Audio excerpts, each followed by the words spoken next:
Have you ever had a best friend who was more like a sister? The person who knew all your secrets, who finished your sentences, who held your hair back when you were sick and held your hand when your heart was broken. The person who was, in every way that mattered, the co-pilot of your life. For me, that person was Chloe.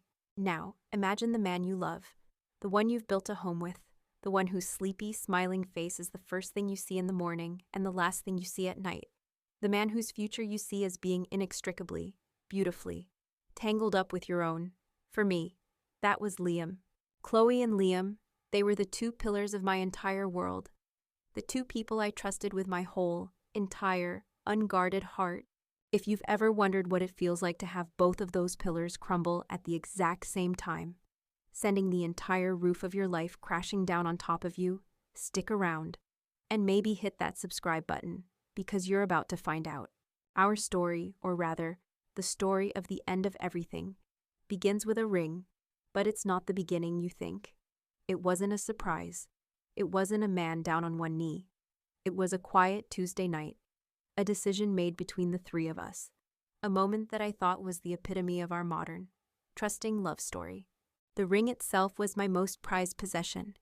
It had belonged to my grandmother, a woman I had adored, a woman whose grace and strength I had spent my life trying to emulate.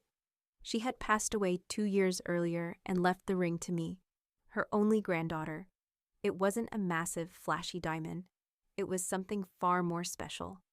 It was a vintage Art Deco piece from the 1920s, a deep, rectangular-cut emerald the color of a mossy forest floor, set in an impossibly intricate platinum filigree band with tiny seed diamonds sparkling like captured starlight.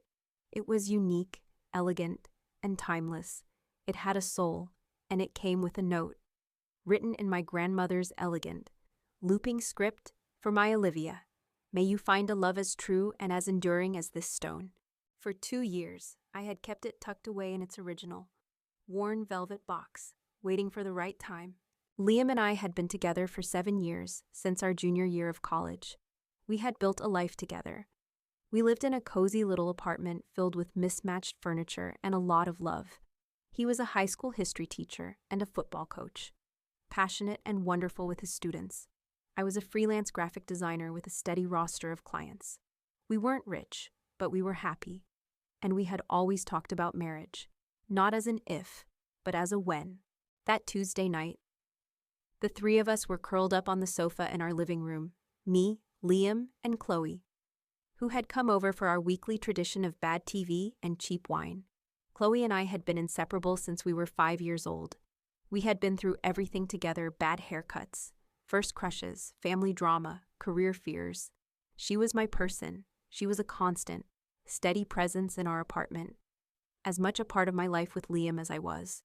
We were talking about a friend's recent engagement, looking at pictures of her very large, very generic-looking diamond ring. "It's beautiful," I said, though privately I thought it was a little boring. "It's huge," Chloe gushed. "He must have spent a fortune. When are you going to put a ring on it?" "Liam, this one's a keeper," she said, playfully nudging him. Liam smiled, draping his arm around my shoulders. "Soon," he said, his eyes on me. "Very soon. I'm just saving up. I want to get her something that she deserves, something that can compete with that legendary ring of her grandmother's." My heart did a little flutter, and in that moment, an idea sparked in my head, an idea that felt so right, so us. "What if you didn't have to?" I said, sitting up. They both looked at me. "What if we used my grandmother's ring? It's the only one I would ever want to wear anyway. It's full of love and history. It's more meaningful than any new ring you could buy." Liam looked at me, his expression soft and full of a love that I felt down to my bones. "Liv, you know I want to marry you more than anything in the world, but I want to do it right. I want to propose to you. I want to give you that moment, that story. I can't do that if you're the one who just hands me the ring." And that's when Chloe, my best friend, my co-pilot, chimed in. Her eyes were shining with what I thought was a burst of romantic inspiration. "Oh my God," she said, grabbing my arm. "That's it. That is the most romantic thing I have ever heard." I looked at her, confused. "What is it?" "Let him hold it for you," she explained, her voice full of excitement. "Give it to him, for safekeeping. You trust him, right? So let him keep it. And then, one day, when the moment is perfect, when you're least expecting it, he can properly propose. With the one ring that actually means something, it's perfect. It's like a movie. I looked from Chloe's beaming, excited face to Liam's warm, loving one. And the idea, as unorthodox as it was, felt right. It felt like us. It was built on a foundation of absolute trust.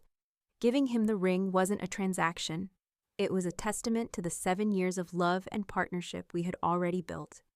It was me entrusting him with my past so he could present me with our future. Okay, I whispered, my heart so full I felt like it might burst. Okay, let's do it. I went to my bedroom and retrieved the worn velvet box. I came back into the living room and sat down, my hands trembling slightly. I opened the box. The emerald glowed in the lamplight. My grandmother loved my grandfather with her whole heart, I said softly, looking at Liam. She told me this ring was a symbol of a promise kept for 60 years. I can't think of a better way to honor that than by entrusting it to you. I took the ring out of the box and placed it in his palm. It looked small and delicate in his strong, capable hand. He closed his fingers around it, his eyes never leaving mine. I will protect this with my life, he said, his voice thick with emotion. And I will give it back to you, on your finger, very, very soon, I promise. Chloe was actually crying. You guys, she sniffled, wiping at her eyes. You are my favorite love story. We finished the bottle of wine, our conversation full of a new, giddy excitement about the future. When Chloe left, she gave me a fierce hug. I am so happy for you. Liv, she said, he's a good one. That night, as I lay in bed next to Liam, I felt a sense of peace so profound it was like settling into a warm bath. I had the best boyfriend in the world. I had the best friend in the world. And soon, I would have my grandmother's ring on my finger, a permanent symbol of the unbreakable love we all shared. I was so happy, so trusting, and so completely, utterly, and devastatingly clueless. I had just handed the two people I loved most the one thing that meant the most to me. And they were about to use it to destroy my entire world. The weeks that followed our wine and vows night were, I thought, the happiest of my life. I was living in a state of constant, joyful anticipation. Every time we went out for dinner, every time we took a walk in the park at sunset, a part of me would thrill with a secret, giddy excitement. Is this it? Is this the moment? Liam was a master of suspense. He was more attentive, more loving, more charming than ever. He would leave me little notes. He would bring me my favorite coffee in the morning. He was the perfect, doting, soon-to-be fiancé. Looking back now, I realize he wasn't being romantic. He was just overcompensating, assuaging his own guilt with a flurry of meaningless, loving gestures. He was an actor playing the part of a man in love, and I was his captive, adoring audience. Chloe, too, was the perfect co-conspirator. She would text me constantly, fanning the flames of my anticipation. Okay, he just called me and asked what your favorite season is. This has to be leading to something. He took me to lunch today to talk about you. He is so in love with you, Liv. It was honestly the sweetest thing. She was my hype woman, my confidant, my partner in this joyful waiting game. I told her everything, every hope, every dream. I would dissect Liam's every word and action with her, and she would offer her theories, her encouragement. She was my sister, my best friend, and she was, I now know, a brilliant, treacherous liar. She wasn't my co-pilot. She was the saboteur, smiling at me as she ripped the wires from the engine. The day my world ended was a Friday. Liam and I had a special date night planned. It was our anniversary, 7 years since our first date. He had made a reservation at a new, fancy restaurant that was impossible to get into. I spent an hour getting ready, feeling that familiar, hopeful flutter in my chest. Tonight could be the night. I was just putting the final touches on my makeup when my phone buzzed with a text from him. So sorry, babe. Huge pileup on the freeway. Going to be about an hour late. Order a glass of champagne without me, so. I felt a pang of disappointment, but it was quickly replaced by understanding. It wasn't his fault, I texted back. No problem, drive safe, see you soon. I had an hour to kill. I was too dressed up to do any chores, so I did what any of us would do. I flopped onto the sofa, opened up Instagram, and began the mindless, satisfying scroll. Pictures of my friends' babies, a meme about cats, a sponsored post for a mattress, and then, at the top of my feed, a new post from Chloe. My heart gave a little lurch of affection. I loved seeing her posts, even if they were a little over the top. Her life was so glamorous, so exciting. The photo was beautiful, perfectly composed, as always. It was a close-up shot of a woman's hand, with perfectly manicured, pale pink nails, resting delicately on top of a man's hand. The background was blurry but recognizable. It was the scenic lookout point over the city, the one where couples always went for romantic sunset photos. The lighting was golden, magical. It was a classic, unmistakable engagement announcement photo. My first thought was, oh my God, Chloe got engaged. I felt a surge of pure happiness for her. She hadn't mentioned seeing anyone seriously. She must have been keeping it a secret. And then, my eyes focused on the ring, and my world stopped. It wasn't just any ring. It was a vintage Art Deco piece. It had a deep rectangular cut emerald the color of a mossy forest floor. It was set in an impossibly intricate platinum filigree band, with tiny seed diamonds that sparkled like captured starlight. It was my grandmother's ring. It was my ring. My ring on her hand. Have you ever seen something that your brain simply refuses to process? A sight so impossible, so fundamentally wrong, that your mind just rejects it, scrambling for any other possible explanation. This is a joke, my brain supplied, a frantic, desperate whisper. It has to be a joke. She's helping him. She's trying on the ring to see how it looks in the light. And she's posted this as a sick, hilarious prank on me before he gets here to propose. It was a crazy explanation, but it was less crazy than the alternative. My thumb, trembling, moved to the caption. Maybe the caption would explain the joke. I read the words, 7 of them, 7 simple, ordinary words that were arranged in an order that took a sledgehammer to my entire life. The caption read, I said yes to the easiest question I've ever been asked. I read it again and again. I zoomed in on the photo. I stared at the ring on her finger, my ring. I looked at the man's hand holding hers. I recognized the cuff of the blue button-down shirt. It was Liam's favorite shirt, the one he was wearing when he left for work that morning. My breath hitched. My vision started to swim. I scrolled down to the comments, my heart a frantic, wild bird beating against my ribs. The comments were a chorus of joyful congratulations. OMG Chloe, finally so happy for you two. I knew it, you and Liam are perfect together. Been waiting for this post for years. Congrats. You and Liam, been waiting for this for years. The pieces of the puzzle, the ones I had been willfully ignoring for months, slammed into place with a sickening, brutal force. The secret smiles between them that I had thought were for me. The inside jokes I was never a part of. The way he would sometimes go quiet when she entered a room. The way she had been so enthusiastic about me giving him the ring. It's like a movie, she had said. She hadn't been a supporter. She had been a co-conspirator in her own romantic comedy, where I was the foolish, disposable side character who had to be gotten rid of before the real love story could begin. The phone slipped from my numb fingers, clattering onto the floor. A sound, a low, guttural wail of pure agony, tore itself from my throat. It was the sound of a heart being ripped in two. The 2 pillars of my life, my Liam, my Chloe, my boyfriend and my best friend. They hadn't just betrayed me. They had conspired against me. They had used my trust, my love, my own family's legacy, as a prop in their sordid, secret affair. The pain was a physical thing. It was a white-hot poker in my chest. I couldn't breathe. The room was spinning. The walls closing in. I staggered to the bathroom, my legs shaking. And I was violently sick into the toilet, my body convulsing with sobs of grief and a humiliation so profound it felt like it was dissolving my bones.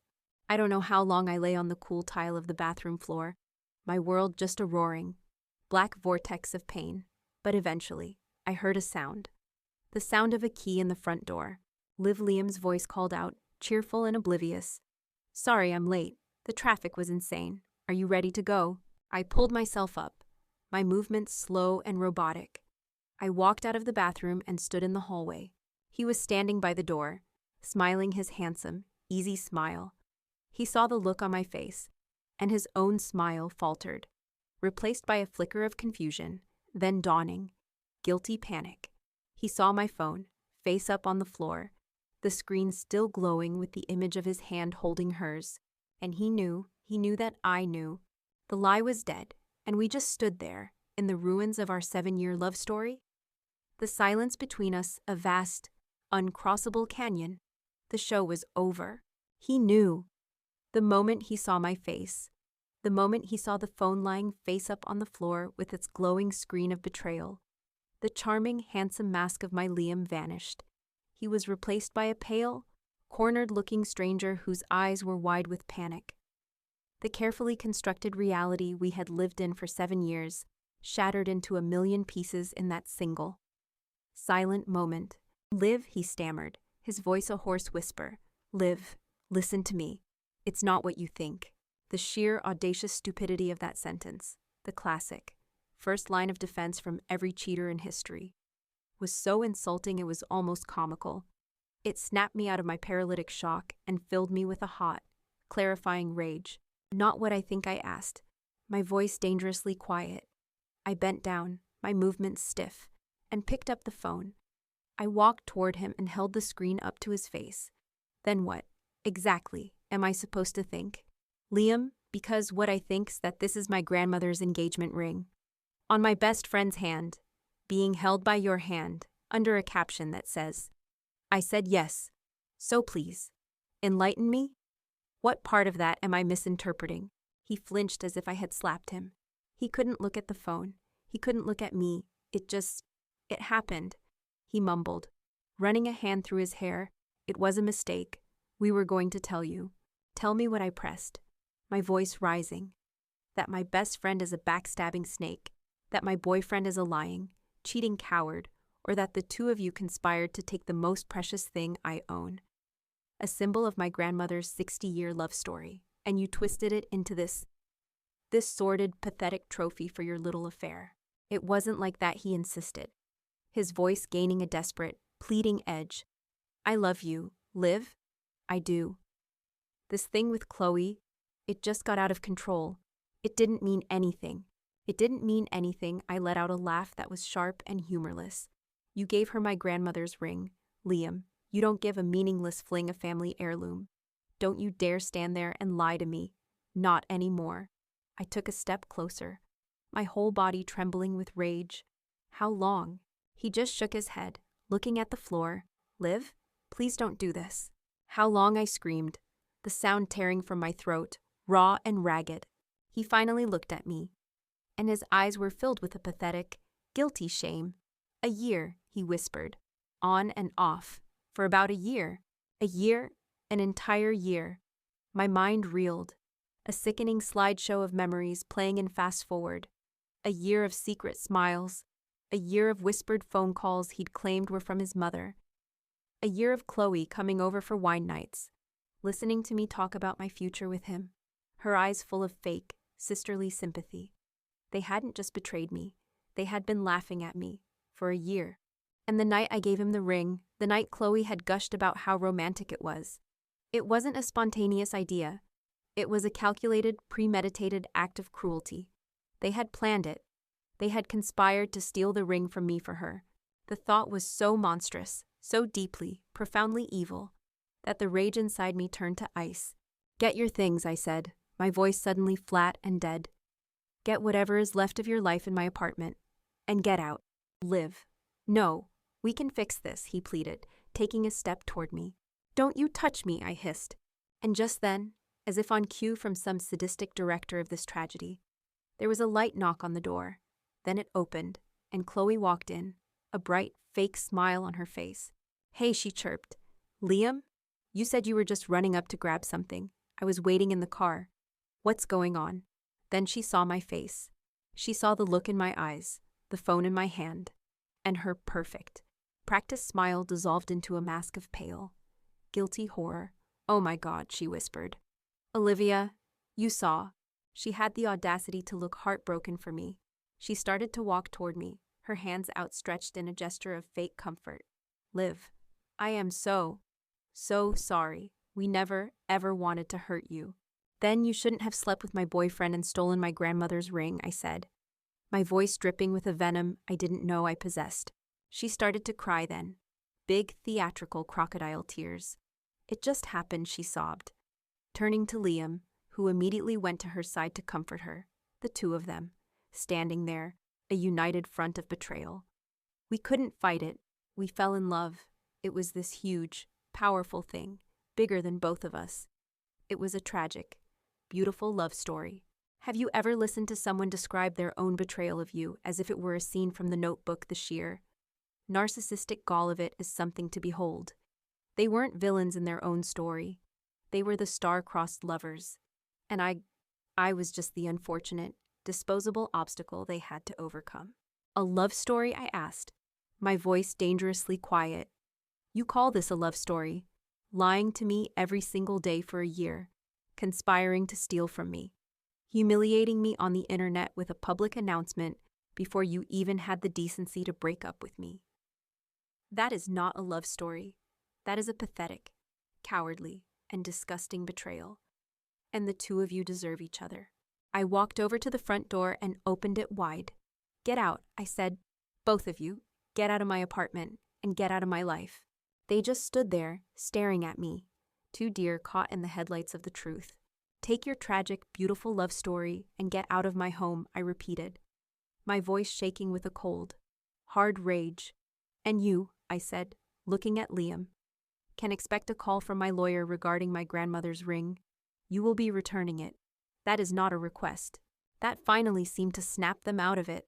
Without another word, defeated and exposed, they scurried out of my apartment, two cockroaches scattering when the lights came on. I slammed the door behind them, the sound echoing in the suddenly vast, empty space. And then I collapsed. The adrenaline, the rage, all of it drained away, leaving me in a heap on the floor, a hollowed-out shell of a person. The silence of the apartment was a physical weight. Pressing in on me, every object in the room was a memory of them. The stupid throw blanket Chloe had given me for my birthday, the framed photo of me and Liam, laughing on a beach, the two coffee mugs sitting by the sink. The grief hit me with the force of a physical blow. It was a double-barreled grief, so profound and so complete I felt like I was being torn in two. I had lost my partner and my best friend in the same instant. My entire support system, the two pillars of my life, were gone. And they hadn't just left. They had taken a sledgehammer to the entire foundation on their way out. I lay on that floor for hours, my body racked with sobs. I was completely, utterly, and devastatingly alone. Rock bottom isn't a place. It's a feeling. It's the feeling of having nothing left to hold on to. And I was there, my perfect life, my perfect love story. It had all been a lie, a beautiful, cruel, elaborate lie. The first few weeks after the explosion were a wasteland. My life, once so full of love and laughter and plans, was now a silent, empty apartment filled with ghosts. The ghost of Liam, whose scent still lingered on a hoodie he'd left behind. The ghost of Chloe, whose cheerful, treacherous face smiled back at me from dozens of framed photographs I couldn't bring myself to take down. I was the curator of my own museum of pain, and I was its only visitor. Grief is a strange, physical thing. It's a heavy, leaden blanket that makes it impossible to get out of bed. It's a loss of appetite that leaves you feeling hollowed out. It's a constant, low-grade headache from crying until you're dehydrated. I was living in a gray fog, going through the motions of my freelance design work, eating only when I remembered to, and avoiding the concerned calls of my parents and mutual friends. What do you say to people? How do you explain a betrayal so complete it sounds like fiction? Our friends were caught in the middle, forced to choose a side in a war they hadn't signed up for. Most of them chose silence, offering awkward, pitying condolences before retreating into their own uncomplicated lives. I didn't blame them. My tragedy was messy. It was contagious. The only thing that pierced the fog was the constant, burning anger about the ring, my grandmother's ring. I had my lawyer, a new, sharp-eyed woman who specialized in this kind of messy breakup, send a formal letter to Liam, demanding its immediate return. It was, legally, my property, bequeathed to me in my grandmother's will. There was no response. The silence was another form of cruelty. I imagined it on Chloe's hand, a daily, glittering reminder of their victory and my humiliation. I imagined her showing it off to her friends, telling some romanticized, laundered version of their story where they were the tragic heroes and I was the collateral damage. The thought made me feel sick. I was at my lowest point. About a month after the breakup, I was sitting on my sofa, staring at a wall, feeling like a shell of a person. I was convinced that they had won. They had my ring, they had each other, and I had nothing but this silent, empty apartment. That's when the phone rang. It was an unknown number with a local area code, but the caller ID read Harrison and Sons, attorneys at law. My heart seized with a fresh panic. Was this Liam's lawyer? Were they suing me for something? Had I not suffered enough? With a trembling hand, I answered, "Hello? Hello, am I speaking with Ms. Olivia Miller?" A kind, elderly voice asked. The use of my last name, not my ex's, was a small shock. "Yes, this is she. Ms. Pot Miller, my name is Arthur Harrison. I was the executor of your late grandmother, Eleanor Miller's, estate a few years ago. I hope I'm not disturbing you." I was completely bewildered. "Mr. Harrison." "Yes, I remember you. Is everything okay? The will had been settled 2 years ago. Why would he be calling me now?" "Everything is fine, my dear," he said, his voice warm and gentle. "I apologize for the intrusion, but a rather unique clause in your grandmother's will has been brought to my attention. I was made aware of your recent change in circumstances through a mutual acquaintance. The clause is time-sensitive and requires your presence. I was hoping you might be able to come by my office at your earliest convenience." "A clause I don't understand," I said, my mind racing. "I thought the estate was fully settled." "So did I," he said, a hint of amused mystery in his voice. "Your grandmother, it seems, was a woman of remarkable foresight. It would be best if we discussed this in person." I hung up the phone, my mind a complete blank. A secret clause? A matter of urgency. It made no sense. But it was the first thing in a month that had been about something other than my own suffocating grief. It was a question mark in a life that had become a long, painful period, out of sheer, baffled curiosity. I agreed to meet him the next day. Mr. Harrison's office was like a time capsule. It was filled with old, leather-bound law books, dark wood furniture, and framed black and white photos of the city from 100 years ago. It smelled of old paper and wisdom. A photo of my grandmother and grandfather on their wedding day sat on his desk. She was beautiful, and he was looking at her with an expression of pure adoration. The sight of it made my heart ache. "Thank you for coming, Olivia," Mr. Harrison said, gesturing for me to sit. He was a kind man with a gentle face, a stark contrast to my new, sharp-edged lawyer. "I won't beat around the bush," he began, leaning forward. "Your grandmother was one of my favorite clients, a brilliant, sharp, and deeply perceptive woman. She loved you very much. You were, without a doubt, the apple of her eye. She had a funny way of showing it sometimes," I said with a small, sad smile, thinking of her stern lectures. "She did." He agreed. "She believed in love, my dear, but she did not believe in foolishness, and forgive me for saying so. But she was never entirely convinced of Mr. O'Connell's character."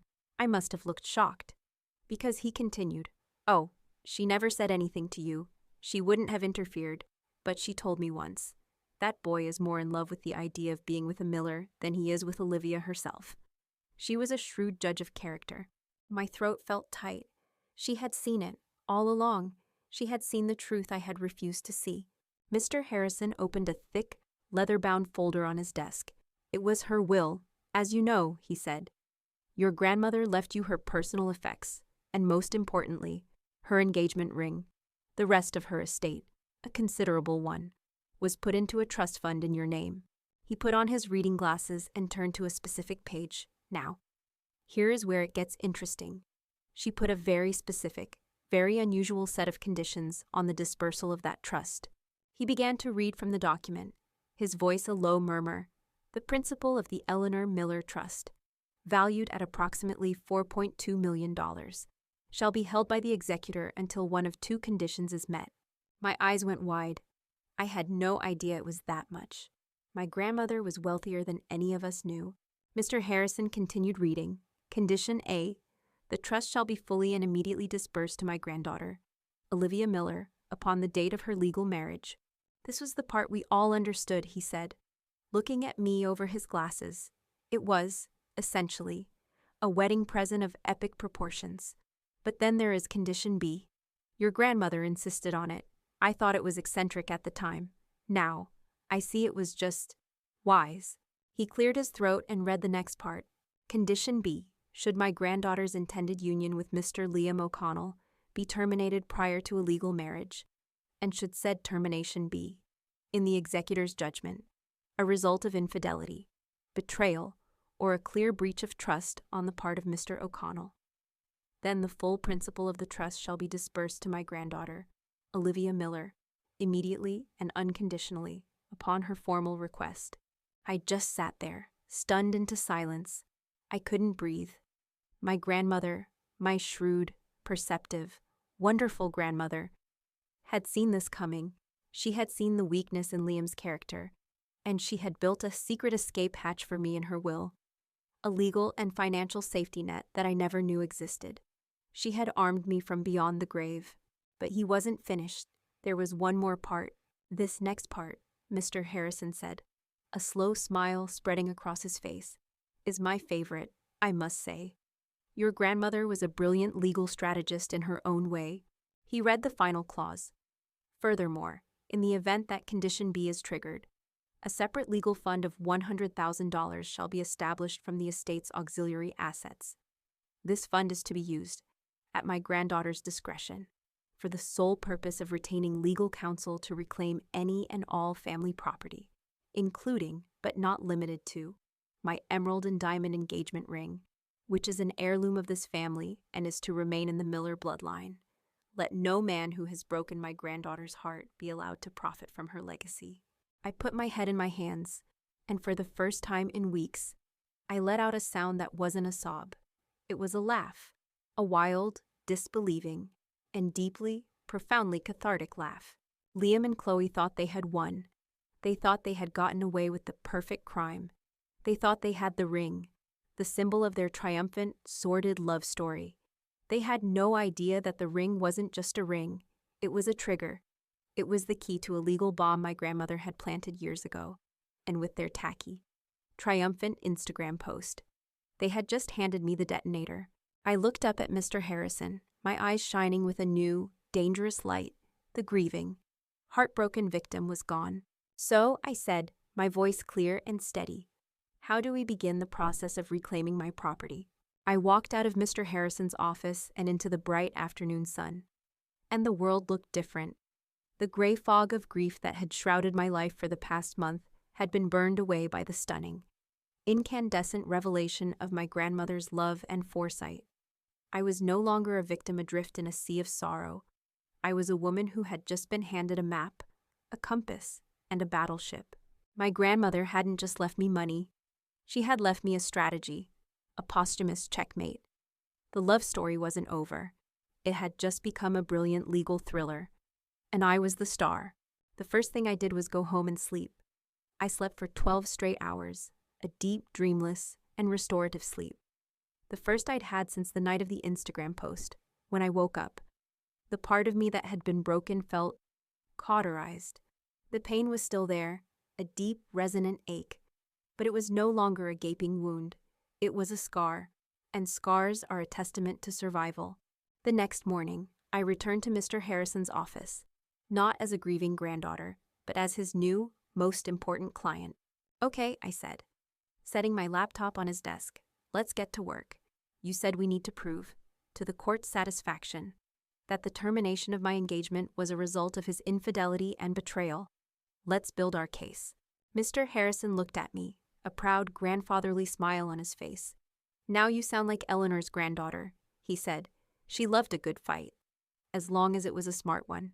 My apartment, once a tomb of my grief, became my war room. I spent $100 on a massive whiteboard, and on it, I began to construct a timeline of their lies. It was like being the detective in the murder of my own relationship.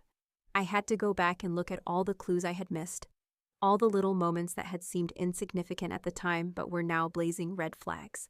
It was a painful and deeply cathartic process. With every new piece of evidence, a little more of my sadness was replaced by a cold, hard, righteous anger. Exhibit A was, of course, the Instagram post. I had screenshotted everything, the photo itself, with my grandmother's ring on Chloe's hand, the caption, "I said yes," the timestamp, and most damningly, the 217 comments from our mutual friends, congratulating them as a couple, many of them saying things like, "Finally, and it's about time this wasn't a new, sudden romance." This was a long-running, open secret that I was the last person to know about. Then, I went deeper. I started scrolling back through a year's worth of my own text messages, my own photo albums, my own life. But I was looking at it with new eyes now. The eyes of an investigator. I found a text from Chloe from 8 months ago. "Hey, so sorry to bail on movie night tonight. Feeling a wicked stomach bug coming on. So sad to miss it." I cross-referenced the date with my own calendar. It was the same night Liam had told me he had to stay late at the office for a last-minute deadline. At the time, I had felt bad for both of them. Now I saw it for what it was. An alibi. A coordinated lie. I kept digging. I found a photo from my birthday party last year. I was in the center, smiling, and on either side of me were Liam and Chloe, standing just a little too close, a shared, secret smile on their faces that I had mistaken for shared affection for me. Seeing it now, their body language was so obvious it was like a screaming confession. They were a we, and I was the prop standing between them. The most painful discovery came from my own credit card statements. A weekend trip from 10 months ago. Liam had told me he was going on a solo hiking trip to clear his head. He'd said he needed some time alone in nature. I, the trusting, supportive girlfriend, had encouraged it. I saw the charge on the statement now. The Whispering Pines Lodge. A single charge for a 2-night stay. But when I looked at my own text from that weekend, I found one from Chloe, sent on that Saturday. Ugh, so jealous of Liam's hiking trip, I'm so bored. Stuck visiting my great-aunt Susan in the mountains all weekend. The Whispering Pines Lodge was a well-known, romantic couple's getaway in the very same mountains as her great-aunt's house, an aunt who, I now remembered, had passed away 3 years earlier. The sheer, breathtaking audacity of their lies was staggering. They hadn't just been sneaking around. They had been using my own money, my own trust, my own life, as the backdrop for their sordid little romance. They were so confident in my naivety that they didn't even bother to cover their tracks properly. I gathered every piece of evidence, every text message, every photo with a damning timestamp, every credit card statement. I organized it all into a meticulous, cross-referenced file. My grief had been replaced by a laser-like focus. I wasn't a victim anymore. I was building a case, and it was ironclad. After 2 weeks of this forensic accounting of my own heartbreak, I sat down with Mr. Harrison. I presented him with my findings, laid out on a chronological spreadsheet. He reviewed everything, his expression growing more grim with each new piece of evidence. When he was done, he took off his glasses and looked at me with a new level of respect. "Olivia," he said, "this is overwhelming. A judge won't just see a preponderance of the evidence. This is a public declaration of betrayal, followed by a mountain of documented deceit. Triggering Condition B of the trust will be a mere formality." He leaned forward, his lawyerly demeanor kicking in. "So, we have a 2-pronged attack, just as your grandmother designed. First, we file a petition with the probate court to have the trust funds immediately dispersed to you. Citing Condition B, we will attach this mountain of evidence. The court will have no choice but to grant it." He paused. "Second, and this is the fun part, we file a separate civil suit, a writ of replevin, for the immediate return of the heirloom ring. We will inform them that the $100,000 legal fund your grandmother established is now active, and that we are prepared to spend every last penny of it, making their lives a legal nightmare until that ring is back in your possession." The plan was perfect. It was a beautiful, elegant, and utterly devastating legal machine, designed by my grandmother and armed by me. "What about them?" I asked. "Liam and Chloe, when will they know?" "They'll know when they are served," Mr. Harrison said, with a grim smile. Simultaneously, a process server will arrive at your old apartment to serve Mr. O'Connell, and another will arrive at Mrs. Miller's workplace. They will receive two separate lawsuits on the same day, one informing them that the multi-million-dollar inheritance you were supposed to share is now yours alone, and another informing them that they are being sued for the return of the ring they so proudly flaunted. I thought about that moment. I thought about their faces as they realized their great romance, their great victory, was about to cost them everything. I looked at Mr. Harrison, the kind man who had become my greatest ally. He had one last question. "Are you ready to do this, Olivia?" he asked gently. "There's no going back from this." I thought of my grandmother. I thought of her quiet strength, her fierce love, her brilliant, strategic mind. I thought of the way she had looked out for me, even from beyond the grave. "I've been ready for 2 years," I said, my voice clear and cold and full of a strength I never knew I had. I just didn't know it. He nodded, a proud smile on his face. "Then let's begin." I walked out of Mr. Harrison's office feeling like a completely different person. The heavy, grief-stricken woman who had walked in an hour earlier was gone. In her place was a woman with a purpose, a strategy, and a secret weapon bequeathed to her from beyond the grave. My grandmother hadn't just left me an inheritance. She had left me a battle plan. The next 2 weeks were a blur of quiet, focused activity. My apartment, once the scene of my deepest sorrow, became my command center. I worked with Mr. Harrison and his team, methodically assembling the evidence, preparing the legal documents, and building the case that would detonate the lives of the two people who had shattered mine. It was the most empowering work I had ever done. We were not just filing a lawsuit. We were preparing to execute my grandmother's final, brilliant checkmate. The day we filed, I felt a strange sense of calm. The wheels of justice, my grandmother's justice, were now in motion. Mr. Harrison had arranged for 2 separate process servers to deliver the documents at precisely the same time on a Tuesday afternoon. The first server, as I was told later, walked into the trendy open-plan marketing agency where Chloe worked. He approached her desk in front of a dozen of her gossiping coworkers and said, in a loud, clear voice, "Chloe Miller, you've been served." The humiliation of having her personal drama laid bare in her professional space was, I'm sure, exquisite. The second server found Liam in the middle of the high school gymnasium, where he was coaching the football team. He was served the papers right there, on the 50-yard line, in front of 24 teenage boys who looked up to him as a role model, a man who had just been sued for betraying his girlfriend and stealing her family's property. I didn't have to wait long for the fallout. My phone rang less than an hour later. It was Liam. His voice wasn't the smooth, charming tone I had once loved. It was a strangled, panicked roar. "Olivia. What the hell is this? What have you done?" "My lawyer just called me." "A lawsuit. You're suing me. And what is this nonsense about a trust fund? You're trying to steal my future." The sheer, unmitigated gall of that statement, his belief that my grandmother's money was somehow his future to be stolen, was so astounding it almost made me laugh. "It was never your future, Liam," I said, and my voice was as calm and as cold as a glacier. "It was mine, and my grandmother, a woman who saw you for exactly what you are, made sure of it. That clause in her will was her final act of love and protection for me. It was her final judgment on you. You can't do this," he pleaded, his anger dissolving into a pathetic, panicked whine. "Liv, please? We can talk about this. Let's be reasonable. We can work something out. You're ruining my life. You're ruining Chloe's life." "No," I said, my voice devoid of any emotion. "You two did that yourselves when you decided to start sneaking around behind my back. You did that when you planned, together, to take my grandmother's ring from me.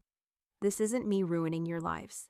This is you experiencing the consequences of your own actions for the first time, it seems." I took a deep breath, ready to deliver the final boundary, the one I had been dreaming of for months. "My lawyer's name is Arthur Harrison. His number is on the paperwork you were served. Any and all future communication will go through him. Do not contact me directly ever again." And I hung up. Then I blocked his number. A moment later, My phone rang again. It was Chloe. She was hysterical, sobbing so hard she could barely form words. "Olivia, how could you?" she wailed. "I love him. I thought you were my sister. My best friend. This is just a big misunderstanding. You're destroying our love." I listened to her performance for about 5 seconds. Then I said, "You stopped being my sister the day you decided to wear my grandmother's ring on your finger. Goodbye, Chloe." I blocked her number, too. And then, for the first time in months, my phone was silent. The silence was beautiful. It was the sound of my own freedom. The legal battle was, as Mr. Harrison predicted, swift and decisive. Faced with the mountain of undeniable evidence and the ironclad language of my grandmother's will, Liam and Chloe's lawyers advised them to fold immediately. There was no defense.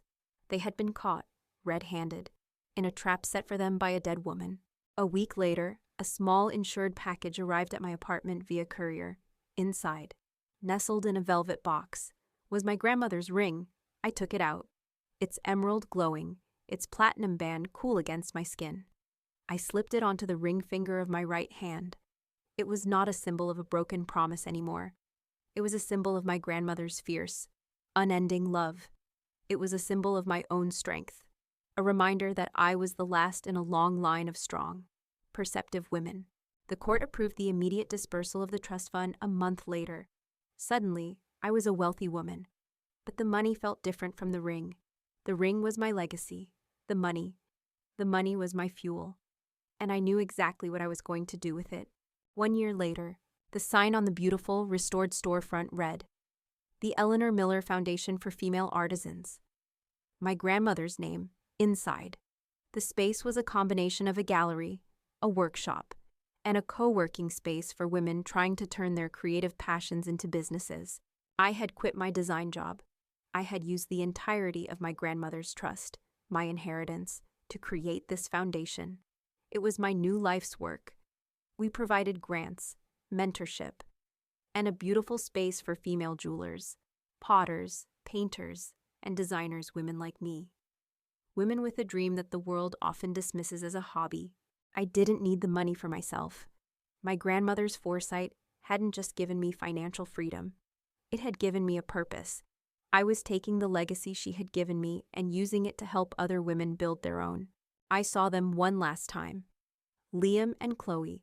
I was sitting in a cafe across the street from my foundation, having a coffee. They walked by, huddled under a single umbrella in the rain. They were arguing. Their body language was tense, miserable. The great tragic love story they had built on the wreckage of my heart had clearly soured. They looked like two people trapped in a prison of their own making. Chloe glanced in the window and saw me. She froze, her face pale. She grabbed Liam's arm. He looked, too.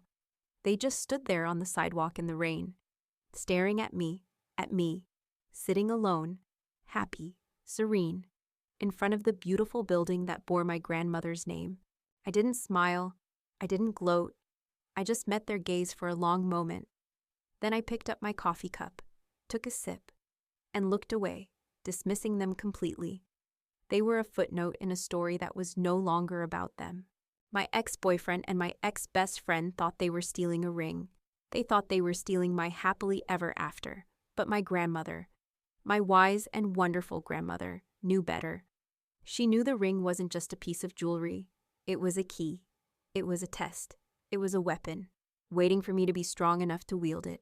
They tried to steal my love story, so I took a deep breath, and I wrote a much better one. One where I didn't need a prince, one where I was my own hero, my own rescuer. And let me tell you, the ending is so much more satisfying. Thank you for listening. If you've ever had to find the strength to be your own hero, I want to hear all about it in the comments. Like, subscribe, and remember to always check the fine print.